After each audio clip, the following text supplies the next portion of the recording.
When I was young, I didn't really know what I was going to do when I got older. People kept asking me, but then eventually I thought that the idea of inventing things would be really cool.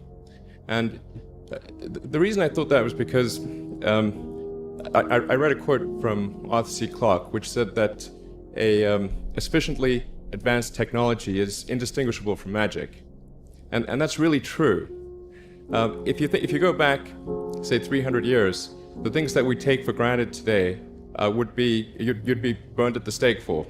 Being able to fly, being able to see over long distances, being able to communicate, and having access to all the world's information instantly from almost anywhere on the earth. This is stuff that really would be magic, or would be considered magic in times past. In fact, I think it actually goes beyond that, because there are many things that we take for granted today that weren't even imagined in times past. They weren't even in the realm of magic. So it actually goes beyond that.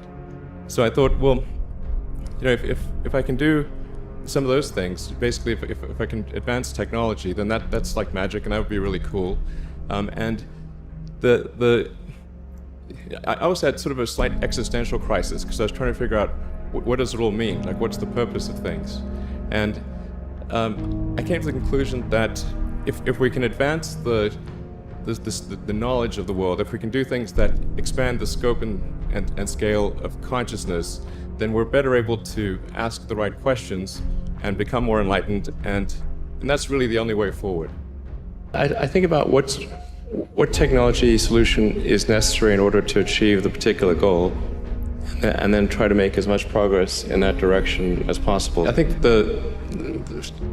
being a multi-planet species and being out there among the stars is important for the long-term survival of humanity. But then the part that I find personally most motivating is that it creates a sense of adventure, and it makes people excited about the future. If you consider two futures, one where we are forever confined to Earth until eventually something terrible happens, or another future where we are out there on many planets, maybe even going beyond the solar system. I think that second version is incredibly exciting and inspiring, and there need to be reasons to get up in the morning. Life can't just be about solving problems. Otherwise, what's the point? There's got to be things that people find inspiring and make life worth living. When my brother and I were starting our first company, instead of getting an apartment, we just rented a small office, and we slept on the couch.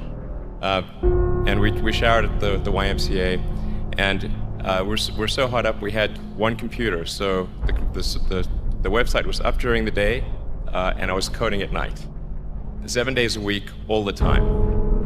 And I sort of briefly had a girlfriend in that period, and in order to be with me, she had to sleep in the office.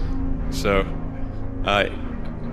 work hard, like every waking hour. That's the thing I would say, particularly if you're starting a company.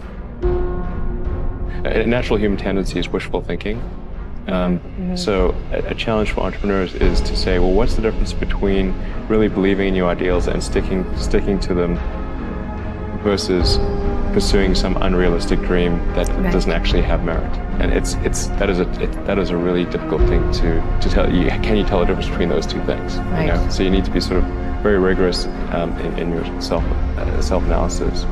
I think certainly extremely tenacious, and then just work like hell. You just have to put in 80 to 100 hour weeks every week. All those things improve the odds of success. Or how do you think about making a decision when everyone tells you this is a crazy idea? Or where do you get the internal strength to do that? Well, first of all, I'd say I actually think I feel fear quite strongly. So it's not as though I just have the absence of fear. I feel it quite strongly. But there are just times when something is important enough, you believe in it enough, that you do it in spite of fear.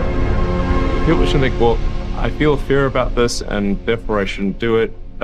It's normal to feel fear. So you just feel it and let the importance of it drive you to do it anyway? If you just accept the probabilities, then that diminishes fear. Drive overrides fear. It's about believing in the future and thinking that the future will be better than the past. And I can't think of anything more exciting than going out there and being among the stars.